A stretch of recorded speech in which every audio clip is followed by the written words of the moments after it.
Là, juste devant Milly, se tenait une créature qu'elle n'avait jamais vue que dans ses rêves les plus fous.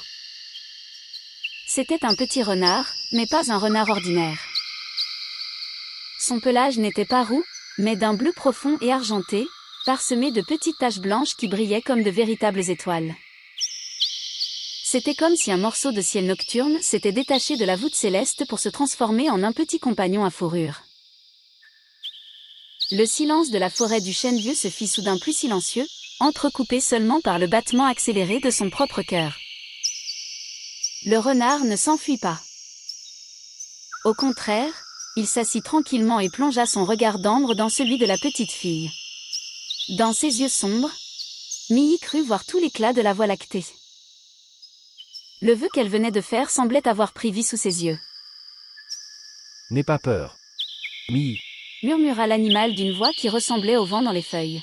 « Je suis ton guide connu sous différents noms, tu peux m'appeler Astraël. Et ce soir, les étoiles t'ont choisi pour une mission très spéciale car tu as le cœur pur. T'es la première depuis des millénaires. Je suis honoré de t'accompagner dans ce voyage. » Waouh! Astraël, c'est un nom magnifique. On dirait qu'il est fait de poussière d'étoiles. Mais attends, comment tu sais que je m'appelle Milly? Je ne te l'ai jamais dit. Pourtant, est-ce que les étoiles te murmurent aussi les prénoms des gens? C'est incroyable. Mais Astraël, je ne peux pas partir comme ça. Mes parents vont s'inquiéter s'ils voient que je ne suis plus sur ma balançoire. Il faut que je leur demande la permission, ou au moins que je les prévienne que je suis avec un ami de la forêt.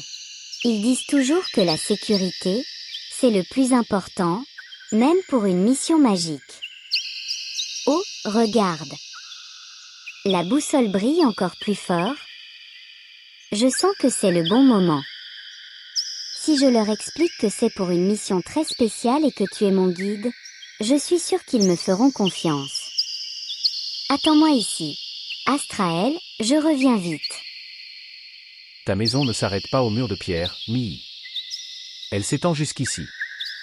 Ce bouclier est le murmure de tes ancêtres qui te protègent.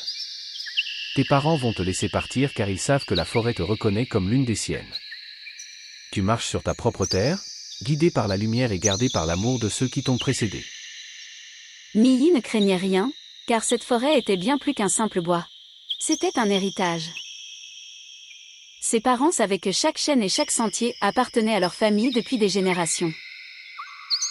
Une bénédiction ancienne flottait dans l'air, formant un bouclier invisible et scintillant, un voile de lumière que seuls les cœurs purs pouvaient ressentir.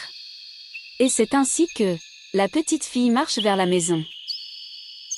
Milly revint quelques instants plus tard, le visage rayonnant. Ses parents, touchés par la sincérité de son récit et la lueur magique de la boussole, avaient compris que leur fille était appelée à quelque chose de grand. L'autorisation était donnée, l'aventure pouvait enfin commencer.